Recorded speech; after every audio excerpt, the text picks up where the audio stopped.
And I think that was from their original plugin, right? Where something pops up when you try and go to a broken link and it just says that little pop up screen. Is that what that is? Exactly. Yep. I just copy and pasted that on that button.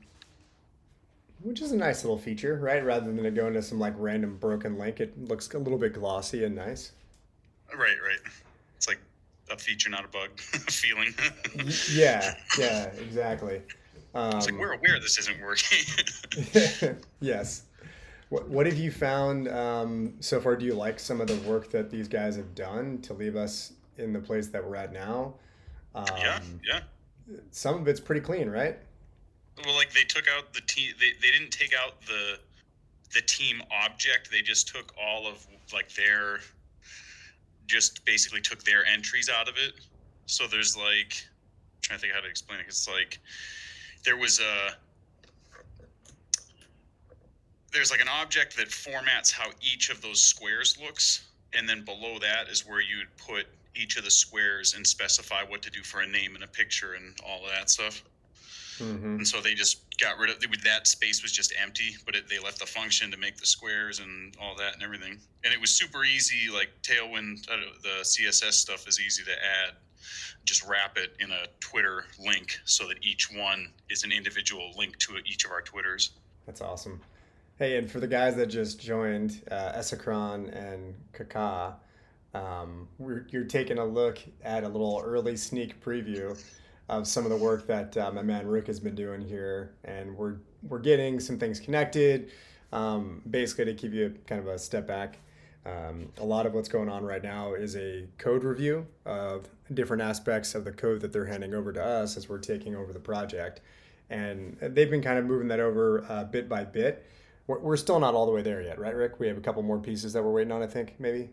Yeah, just waiting on the game piece. I think is Yep. the Yep. final piece. Yeah, so then as we're going through that code review and making some determinations on, okay, what needs to get changed, what can we keep, what's glossy and nice and friendly, and what are the things that it's like, okay, yeah, well, for us to iterate off of this, we need some improvements and something better. So this is actually one of the things that Rick has been putting hands on right here is we were just working on the main domain, the lootheroes.io, having some fun with updating the team page there that you guys can see if you're watching my stream. And we were kind of playing around a little bit today. So yeah. And I'm probably gonna butcher it, but como está, Kaká? Como está? Is that Portuguese? Yeah, how is Kaká? At least I'm hoping. I've know very little Portuguese, but I was excited when I heard he was Portuguese because I have a Portuguese buddy who taught me just a little bit. Yeah. On point, I must say, on point. Oh, thank you, sir. You're too kind. Yeah, and Esakron, by the way, if you want to hop up on stage and hang with us, that's fine too. It's kind of meant to be a little bit more of an open forum today, to provide some updates on things that are going on, answer some questions, just kind of see some of the work that we're tooling around with. And I don't know if you popped in briefly last week, but my intention is I'm going to basically host this on a regular cadence every week. I may alternate between like Mondays and Wednesdays. Monday around this time is actually a pretty good time for me. So I started this at 2:30 Central because I'm U.S. Central Time. Esacron, I think you are 7 hours ahead of me, so it's probably 9:30 or 9:42 your time in the evening. So I don't know if that's a decent time, but anytime you're around, love to have you, obviously. And hey, what's up, Ed? I just saw you pop in too. Hey, brother. You know, There he is. I'll pull him up on stage too. Um, yeah. I'm up on Dad's in the stage. house. Yeah, sorry guys, I was on a call with one of our dear friends from the Stone Frogs, our friend Chuck. So took a bit of time. I like the website and it's good to see it back online. So what did you guys say? What did you guys discuss already? Oh, we 10 were just minutes? kind of shooting the breeze, and I was showing off the fun work that Rick's been doing on the main domain site to update the team Yeah. page and remove HERNO and put us legends inside there, right? um, Yeah. You know it. you know, I so can. So And are we still? I didn't follow all of it, but are we still missing things from the previous team or not in terms of content and code and everything? Just the game piece is the only piece I think we need left. But just this. Yep, So, yep. the game. Small little bit thing. Just Yeah, Yeah. just the most important piece of it. That's all. No. Yeah. Yeah. So, well, these past days have been hard and tiring, but I think we're back on track. And thank you, Bacon and Rick, for the big hard work you've done the past weeks. It's really who is playing right now? You, Josh? Yeah, I'm just messing around while we're chatting, so I Yeah. figured just It should share. be your live. Everybody's saying if you suck. Oh no, pressure. I've always wondered, as a member of the team, should I be better than the others? Right, right. Well, if you remember, Esicron and I faced off in the championship bout last time we did a PvP tournament, and I think if I remember correctly, Esicron, you beat me, did you not? I don't know if he's chatting in general. I'm not even Right. looking, but I think he beat me. Oh yeah, but when you say PvP, it used to be PvE and who is going to defeat the highest level, right? Yeah, we kind of did that mock PvP tournament, right? Which was we basically just do like I think it was a 5 minute timer, and you Yeah. have 3 lives. So if you lose a round, you lose a life, and if you lose 3 rounds, well then you stop, and you just go as far as you can, which level that you attained. And I think I got to like level 5 or maybe even level 6, but I think he beat me and got to level 7 in the Which was championship round. crazy because when you think about 5 minutes, it looks so uh, so quick that you want to rush everything, and you're gonna lose your 3 lives instead of just taking your time and defeating things properly. Yes. I remember a few people, they just, and it was my, Esikran said he did defeat you. And yeah, some people were just playing so fast, the moves were stupid, and I was definitely in this category of people. Yeah, there's a bit of strategy that went into it too. Do you try and run as fast as you can to get through as many levels as possible, or do you go a little more methodically? And the Yeah, methodical route, I think, ended up winning for folks more than just kind of the blitzkrieg approach. definitely. So, Rick, you probably messed around a little bit with the game, somewhat. Have you? I saw you actually invited a couple people in. Were you showing some buddies Yeah, the yeah. game? Yes, sir. That's awesome. I love that. And it's actually, I think it's crazy how quickly the tables can turn and you can get trapped. Because with those blank squares being random, I've gotten trapped like where I wasn't expecting it. Where, like you're saying, I was just kind of rushing it, and then end up trapped with no way and no ranged. And there actually is a lot more strategy than just slapping the cards down. Although you can just slap the cards down, it doesn't. Well, Like you were saying, level it's not one is the best way fine to for do that. it. Yeah, Level one yeah. is fine, but then and I feel that I really like the increase of difficulty, even if sometimes I feel that between level 2 and level 3, it's suddenly it sounds and it looks really really hard suddenly, whereas you defeated the first two pretty easily. So Right. I start thinking like he's got a better deck than I do or something. Yeah. Well, Trying to justify the loss. they definitely do as you advance further. I mean, you can see I don't know how many levels you've made it into, but eventually what you'll start to notice yeah, is that there's base elements that each character is situated with, right? So this sharpshooter who's in blue up here, he's an ice element character, right? The ranger is a fire element character. But what happens is actually as you apply gear to your character, gear has its own element. And so you can change the element type of a character as you increase its power spots, and you can change the element as you equip different types of gear on them. So it becomes more and more advanced as you get further in the game. But at a very simple level, I love the fact that you can just kind of like log into the game and have a very simple understanding of like, oh, cool. drop the card with the higher number next to the one with the lower number. Like it's very intuitive, you know? But like the rangers and mages, they are no joke my savior when it comes to the random black squares, because they're the ones that can get you out of that pinch if you get like pinned down and you just have melee dudes and you're not getting out of it.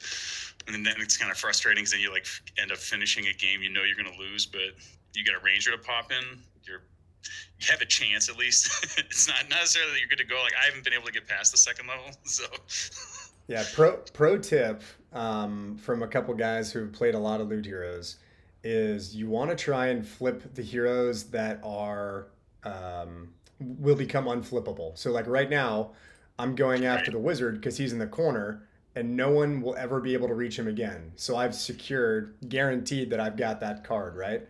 That's kind of one of the things that I try and do is I try and flip over characters that I know cannot be flipped again. That usually is helpful where sometimes it's tempting to go after a guy that's like out in the open because he's easier to take, but you're just flipping a guy that's going to get flipped back anyway. So, you know, sometimes that's not worth it. Right. Let's see. I'm going to flip off the game for a sec here, see if we got any people chatting, any questions. Hey, Noob Survivor's in here too. What's up, Noob? What up, dude? Let's see. We got Esacron. Yeah, Noob said he might pop in for a little bit, so that's good to see you here too. As a quick update for you, basically what I was saying earlier is I'm going to plan on hosting kind of an AMA where sometimes I'll have more updates today, don't have a ton because we're basically waiting on some code to come over from the prior team. But at least to provide some updates on kind of how progress is going, things that we're doing, cool stuff that Rick and Bacon got their hands on that they're developing. And then also just to kind of field questions and talk about the project in general. So yeah, I want to keep this as a nice open forum, and I'll probably toggle it between like Mondays and Wednesdays at this time slot. This is 2:30 my time, so it's a pretty good time for me. And then I'll just kind of jostle between my schedule to see what works better. But I'll keep it on a pretty regular cadence to do this every single week for you guys. All right, let's hop back here. I don't see any questions from you guys, but and if you guys want, we're happy to pull either of you guys up on stage just to chat and hang out too. I'm just playing a little bit of Loot Heroes, knocking the rust off a little bit, and making sure I don't, suck at the game. You definitely got that strategy that the game uses on me, where you get the get the guys where they can't be re-flipped. Yes, yeah. Yeah, the computer's pretty smart. I am curious to see, I guess, how they built out the AI engine in there and how they kind of staged out the incremental nature of it getting harder and harder. They did a really good job of making that. I'm going to guess that was done through Unity and some type of AI engine that Unity employs, but I don't fully know. Be interesting to see. I'm excited myself, to be honest. Yeah, like there's so much that we need to get oh, draw. Dude, this was level 2. Level- Damn. and I literally have a draw. Sometimes it happens. It's okay. Don't be disappointed. Yeah, I wonder, Kaka, you still there? Oh, I was muted, but I was telling you to not do what you did, actually. You only, well, no, but it's a very interesting situation. You had 2 cards with water element, Yes. and you had a lightning one, so you were definitely going to flip whatever card you were going next to. And you chose to expose your 2 in the bottom, whereas you could have kept your 4 at the top by Oh, flipping the one on the right corner. I would have won. Oh my Yeah, yeah, it was like the stupidest move ever. It's like, well, even on level 2, she's tough. Yeah, man. Dude, but this is funny because like when you're in the heat of the battle and you're playing the game, and it happens to all of us. I saw it throughout the entire tournament. If you're playing the game, there's like something mentally that blocks you a little bit as you sit back and you're the observer watching somebody else. It seems so much easier to be like, dude, no, what are you doing? Right? You can see from I the screamed, but it was not enough to unmute my microphone. yeah, scream a little louder next time, please. Thank you. Like he's just gonna ignore me and do it anyway. But I was like, You want no, to ask? he's not gonna do this. It's too stupid. He's not gonna do this. You're Well, like, he did. oh my God, he did it. He did it. It'd be a really dumb move right now if I put the Gwen over here. That would be epically dumb, but I'm not going to do that. Could we consider, by the way, to edit the metadata for this character to turn it from the mage to the Gwen? I think that's actually fine if we name. I think we should name her like Guinevere or something like that. And then we'll just call her Gwen for short. Because Guinevere is kind of one of those like medieval, heroine type names. Yeah, oh yeah. I actually know a lady named Guinevere who's young, like my age, like 38, 39. Her dad Guinevere. was like a King Arthur nerd type of guy, though. That's why. Yeah. Guinevere is also the girl in You season 1. In which show? You on Netflix? I You see don't- with this psychopath? No? I don't know that one. The only reason I know it is because there was confusion on Fox News about it, and the guy kept saying the name of it, which is You, and the host was like messing with him, like he was Yeah. talking about her. Like me? It's like, no, Oh, you. It took me a sec too. I'm like, what? Why? What the hell is she getting at? And I was like, oh, he's talking about a movie called You. I'm gonna try for a double flip setup, and we'll see if this is gonna work or not. See if the Here we computer go. finds me. Ooh, yeah, baby, yeah, baby. Here we go. Bing, got it. What? Whoa. You could have done better. I mean, maybe I could. Yeah, maybe, but I'm trying to win here, dude. No, but with the Necro, if you had put the Necro where you put this wizard, it would have been like safe. Maybe you wouldn't have flipped 2, but you would have been safe here with your 5 on the right. That's possible. That's possible. Yeah, but I know that I'm gonna win, so that's all that matters. See, you probably had There a you better go. tactical advantage there, but we got there. We got through level 2. He got it.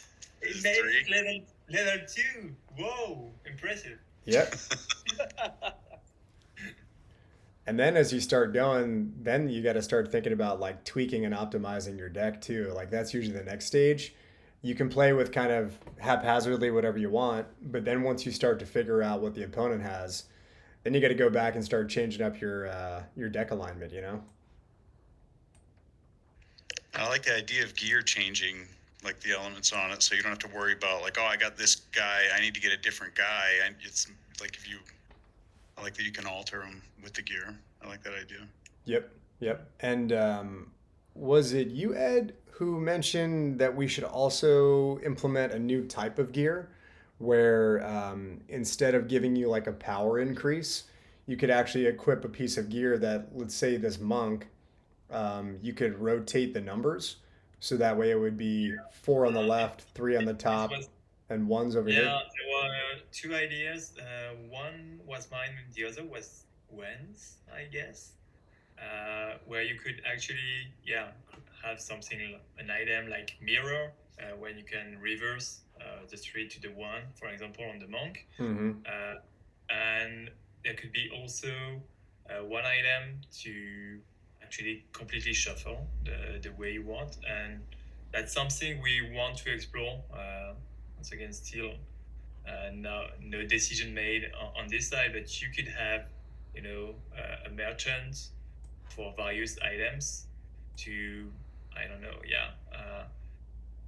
maybe even something that changes the element of your character without changing the items, because if you've burnt into your hero, I would say only items that are water, and in a specific situation you need it to be fire. That's kind of painful to buy or get a full set of fire gears to turn it back into fire. So we are pretty open to many suggestions in terms of items that could be apart from the gear. Yep. To have various effects, maybe boost one side of one during one round or something like that. And all of this could be eventually purchased for loot, and this would be an extra burning mechanism, because for like any token, even if it's not tradable, you will need to manage the supply.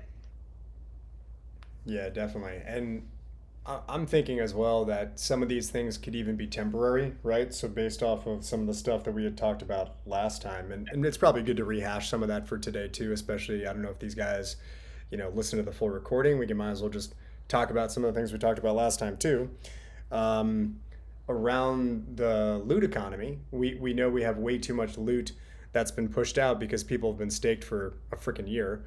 Um, so, I mean, I think I've got over 300,000 loot or something in my wallet. And I don't even know what happened to the loot that's kind of in the back end. I probably had over a million and that I didn't even claim. Um, but either way, finding some element where we can actually incorporate loot sinks.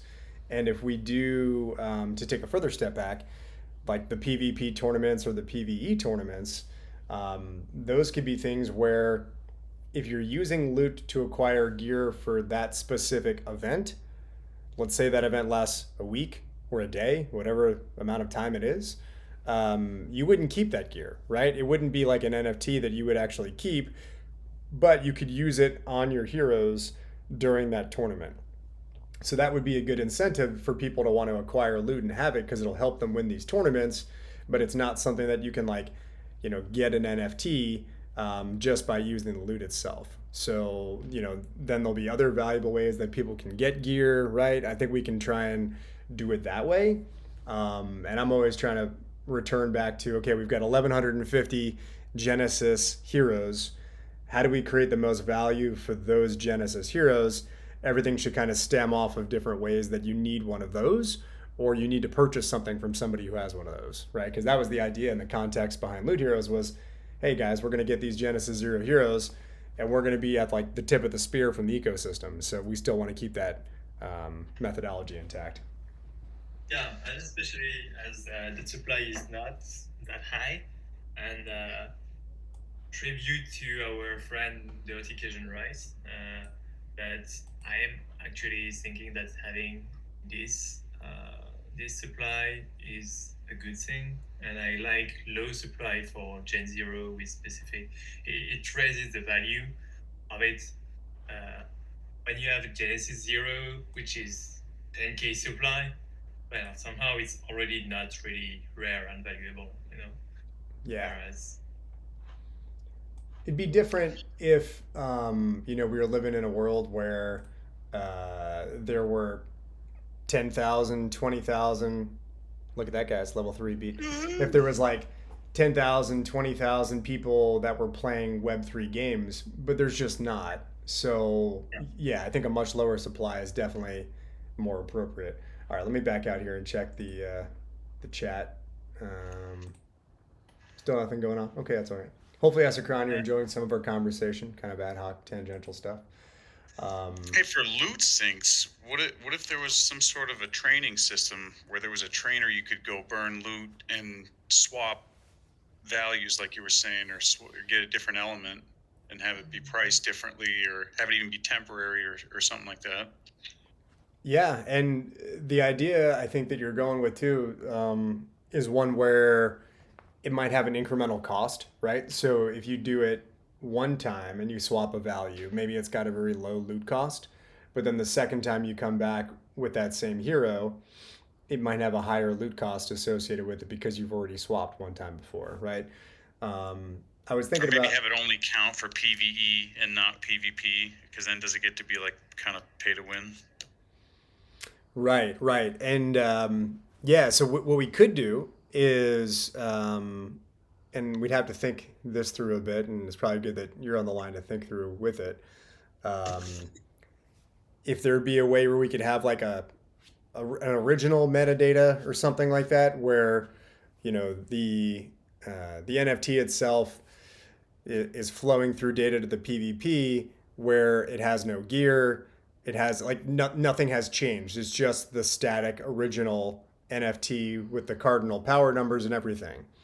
But for PVE, the things that you burn onto your NFT, it should be able to read that. And I don't know, that may be an impossible thing because I think the way it's done right now is once you burn your gear into the NFT, I think it actually physically changes the metadata.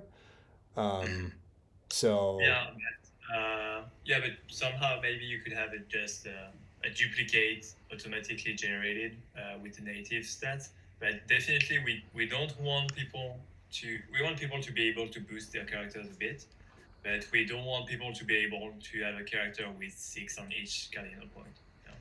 Mhm.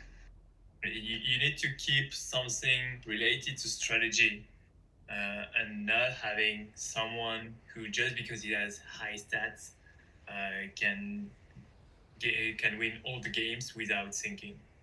right, like That's my view. right. So like here's a good example of this. Or it could be random. If it was like a random change, so it was almost like a lottery where people would have to continuously sync or like burn loot if they had a desired effect they were going for. Yeah, yeah, maybe there could be an element of that too for some randomness in it, from that standpoint.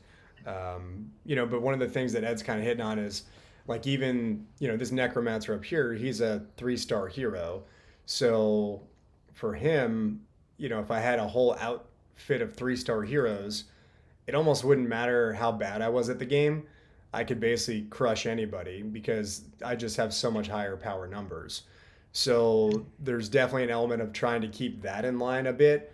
And the gear itself, if you remember, Ed, I think it's with epic gear, you can +2 to your stat. Yeah, And with four rare gear, it's seven +1.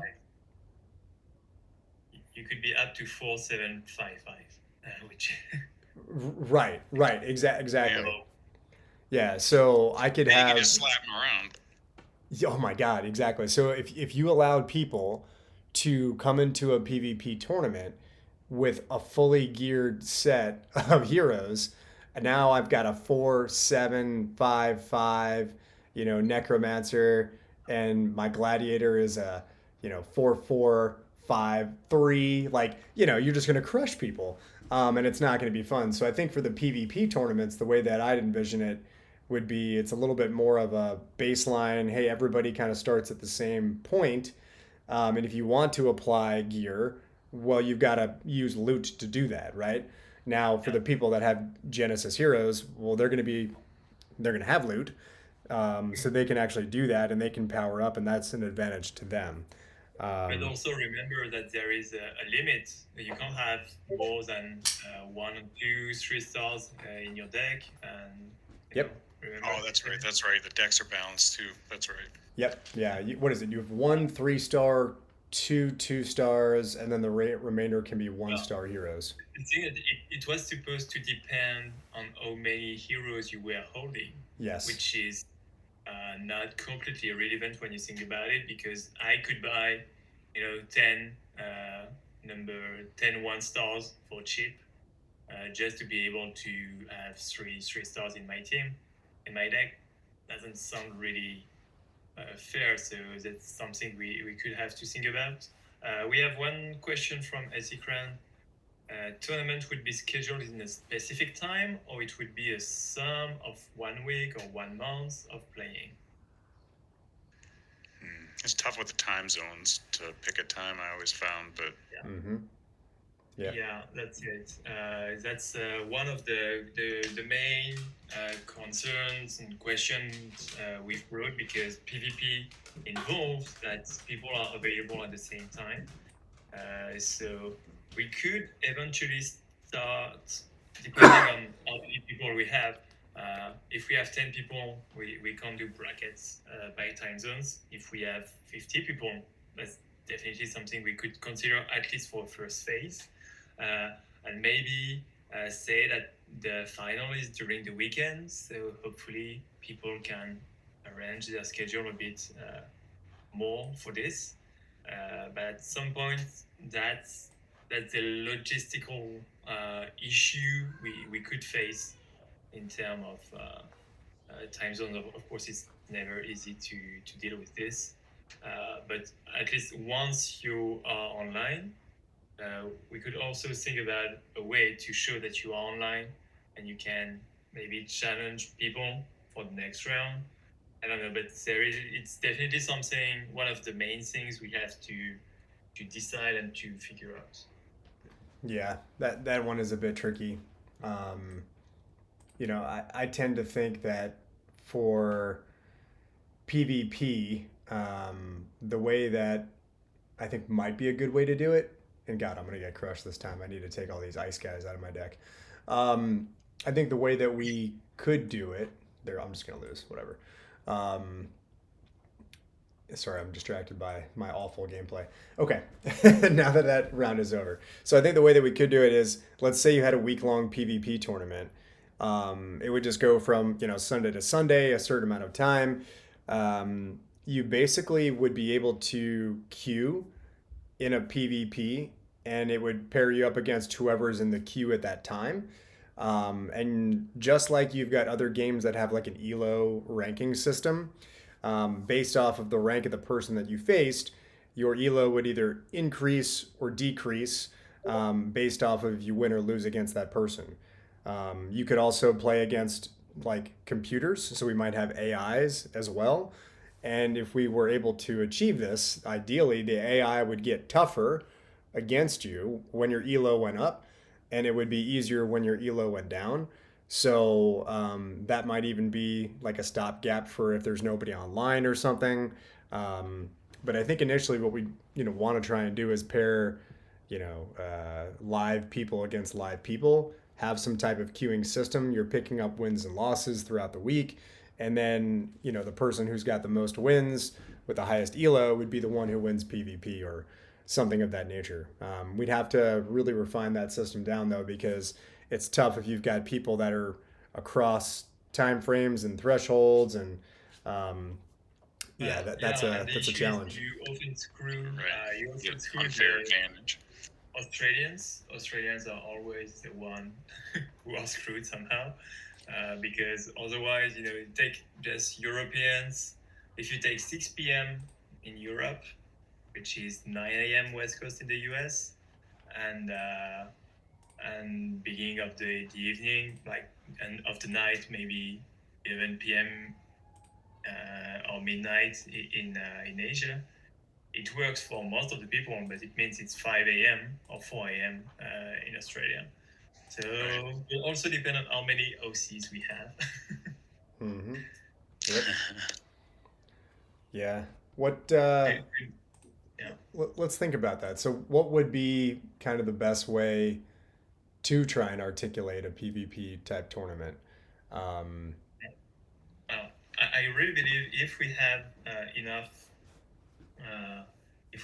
people, you can start first with brackets by time zones during the week. A bit like Eastern Conference and Western Conference in your playoff mhm. in basketball and NBA, and you have a final during the weekend, which is easier to probably find a time that fits everybody.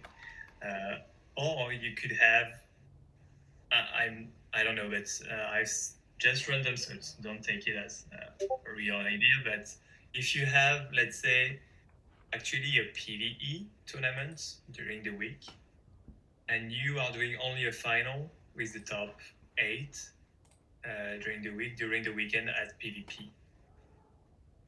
I see. So you kind of do like a combination type thing where during the week, it would basically be like a It's like standing match. qualifying or something. Yeah, yeah, like a qualifier. And then if you've ranked up to be in the top 8, well, then you play over the weekend. Um, and then, I'm thinking, well, okay, well, if a player queues or they're supposed to queue for a match and they're not there, well, what happens? Well, they're going to forfeit the match, right? Um, and then they would kind of lose their position from that standpoint. Yeah, we could maybe think about something like that too, to have it queue up in that fashion and do a PVE kind of PvP type thing. Um, that is probably going to be one of our biggest challenges, is the logistical side of how to get these things going. Um, which for me, I think that we should start small with our own community. once we've got the ability to actually pipe in our own NFTs and figure out and fumble around with the mechanics, and then we'll add some money prizes to it, right? And then once we feel like we've kind of refined that a little bit, we can take that out to other communities and try and get other people involved for whatever that process is. Because I think it's just us fumbling around with it for a bit and trying to figure out how do we facilitate this across time zones across the world with different people that need to be kind of like live and playing. It's much easier when you've got 500 people because there's always somebody in the queue. When you've got 25 or 50 people and they're spread across the world and not available throughout the day, it's a bit more challenging, isn't it? Yeah. All right, how do I think about beating this guy now? That's what I'm trying to do. Let's get my angel going.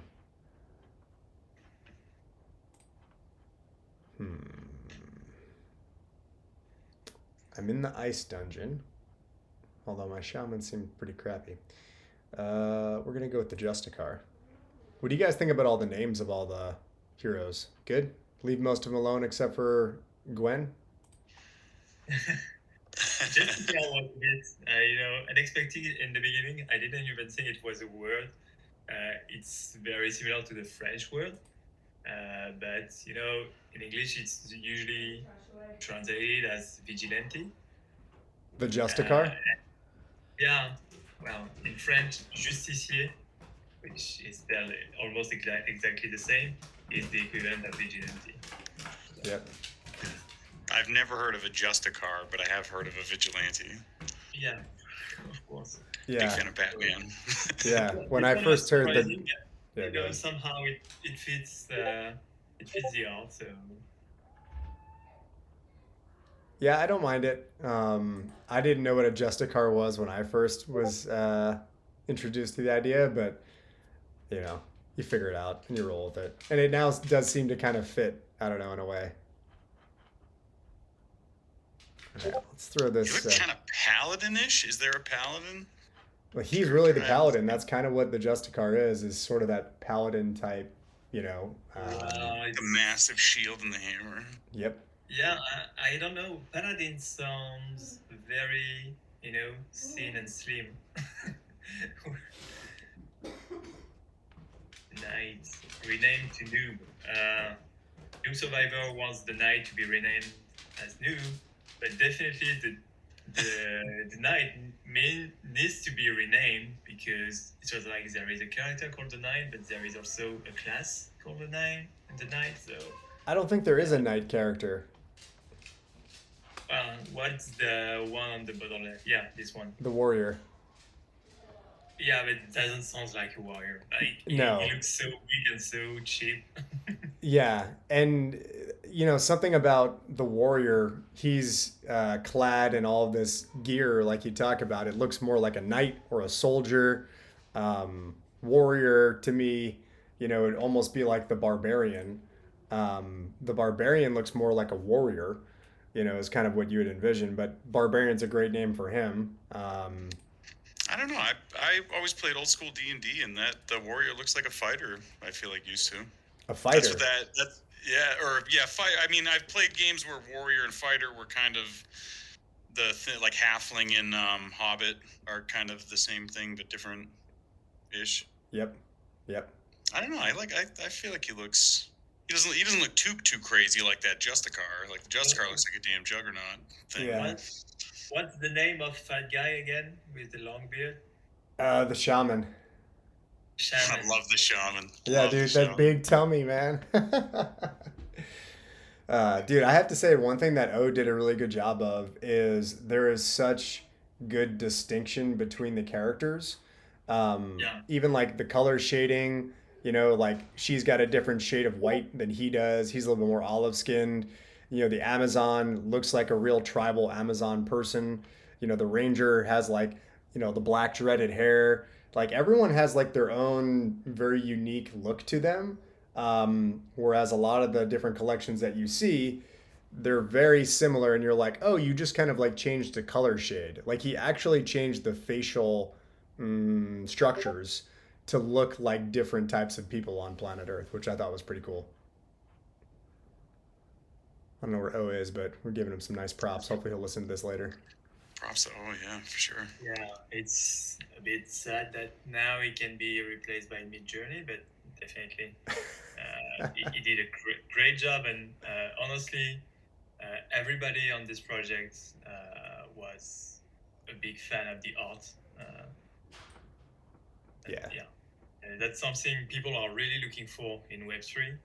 Art over everything. Some projects are only about art, and yeah, the art is just really great. And especially you have some. I don't remember why, but each character had 3 versions. So one is the Lord version, of course. It was the middle one. There was That's the when Lord, you equip some. the Knight, and then the Oh yeah, Soldier. no, yeah, it's yeah, that's true. That's because of recruit. You know, Kevin, his name is Kevin. Kevin is still open to doing some artwork for us too. So one of the things that I thought of is we may be able to use Midjourney for an element of what we want to do, but it may also make sense to contract him a bit and maybe have him touch some things up or take some things and make some more templates that we can use with the AI engine, right? Stuff like that may be things that we want to incorporate in the future, but that's thinking a little bit further down the road. I think for now, we're actually good on the art side. All right, how do I beat this guy? I want to take my damn monk back. Let's do that.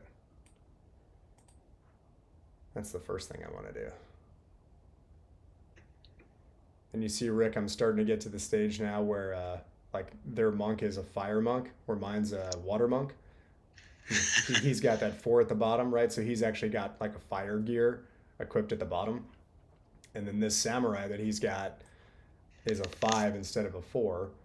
He's got some different art on it, and he's got gear that makes him an ice element. So as you get further up, you'll start to see that the enemies you're facing have some real interesting power elements to them.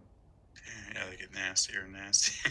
Absolutely, yeah. And geared, it seems, or they get their stats are what a player's would be if they were geared. Exactly. So they're basically just layered in, and I think if we had access to the game code right now, you'd actually be able to see that that the sharpshooter at the top left here, he's actually geared with like water gear, and if I remember on the right hand side, I think that might be his hands.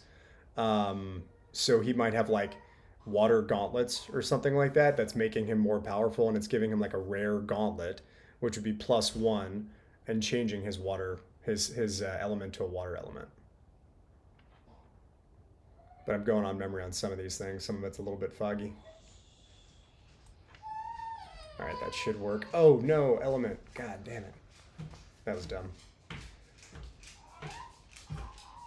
So here's one that's not going to work either. I'll flip the guy on the right, but not the left. It's okay. What else should we rehash maybe from last time? We talked a little bit about the PvP, maybe the PvE side of it. One of the other aspects of what we want to do is start to market this out to other communities where they can use this kind of Quadra platform, almost like a poker game, right? So if you think about for the other communities that might want to get involved, they're looking to create utility for their holders. Well, they might be able to use like the Quadra to have fun and just play. And I think we would give it out as a free tool initially. And so they could just get some more experience in playing in the game and understanding it, and maybe just hang out on like a Twitter Spaces or something and play the game in the background for some of their folks and just kind of talk and chill.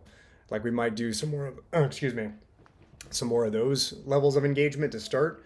And then eventually we want to license this technology out. Ooh, God, I need some water. License this technology out where people can start to pay us some kind of like sole fee on an ongoing basis. All right, time out. I need water. look, everybody. Here, Josh is dying live on stage. This is the end of Lutiro's revival because this is the end of Josh. Sorry for everything. It was good having you, and see you on the other side. See you on the other side, folks. It's actually just because he lost terribly. What level is he on right now? Like level 5, maybe? I think I'm on level 4, actually. Oh, he's back. He survived. Oh, man. Yeah. No, I'm dying because of my allergies over here. So I basically talk for a living for my day job. And my voice has been going out. And I had to teach a class last night. I talked for another 2 hours there. So, man, I'm just like struggling. And the allergies are just kicking me right in the teeth. All right, let's see what we got. No, I'm only on level 4.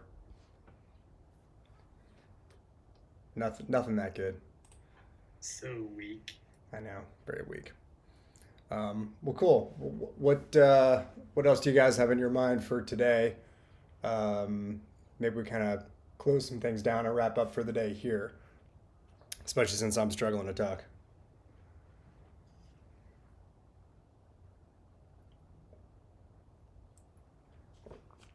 Nothing more, I believe, but as mentioned by Zikran, we will remind people that the PvP side and handling the time zone will be one of the main points in the development. And, Yeah. That's the big question. More than I don't believe the technical side we have great rig on the team, so nothing can happen to you. Yes.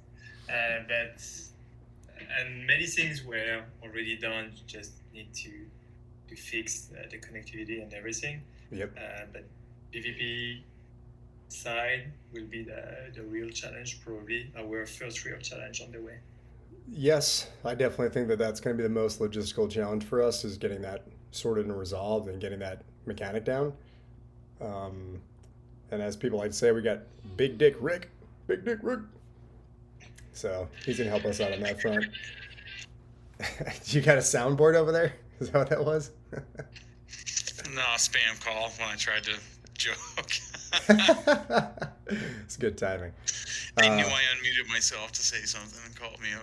Yeah. No, but that'll be probably the first challenge. And maybe what I might do is even just kind of put some ideas out to the community and start to try and get some engagement going on that and just kind of spitball some ideas around it. But yeah, let's close it down for the day on the on the stages here.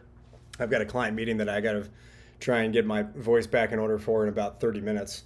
So we'll clip it. But I'm looking at my schedule for next week, and I'm thinking that I could probably do either Monday or Wednesday. What's that? Look at this busy man. Oh, dude, yeah. I got some stuff on the calendar for next week, so these things will fill in. Wednesday is going to be tough. I've got some meetings there, but I think Monday I could probably do it. So let's do Monday. Yeah, you have one slot on Monday, which is supposed to be free now. Yeah. I wonder what we were normally doing on Mondays that we're not doing anymore. Yeah. Yeah. That's like Voldemort. It's like, he who shall not be named. If it's the same announcement that I read today, I know what it is. Is it the same announcement in Rifters? Is that what it is? Yeah. Yeah, dude. Yeah. Yeah. Sad. Yeah, time to edit your profile picture, I guess. Yeah, I need to change it. Yeah. Please do right now. I can just put back the material. Yeah, exactly. You can send that one to the incinerator. Go pick up your .01 soul for burning your NFT. Although maybe the last thing we'll say, then we can close down is, Ed, did you see that in the live sales for Rifters, there were people that were actually, I guess, selling their stuff for like zero point 0.2 Sol or 0.25. There might still be some collection offers or something out there. So Yeah, there are still some offers, and I actually yesterday there was a time where the floor price pumped, so it was pretty funny. My So God. we went from 0.24 to 0.3, and we are now 0.26. But honestly, at 0.01, I can sweep 100. Hey, big time. Welcome to the royalty club there. Yep. Well, cool. All right, guys. Thanks for hanging out for a little bit, chatting, talking some nonsense around Loot Heroes. Rick, thanks for keeping your hands on stuff as we get more data that's coming through from the former team. And then, yeah, I'll host this again next Monday. So just in like 5 days or so, and we'll see what updates we got from there. Otherwise, maybe our big brains will come up with some good ideas for PvP and PvE. And I'll put out an announcement and see if we get some community members that might astonish us with some good feedback there too. So thank you, Escron and Noob, for joining in. And yeah, I'll chat with you guys later, all right? See you guys. Yeah, let's fucking go. Let's do Later, it. guys. Lutera!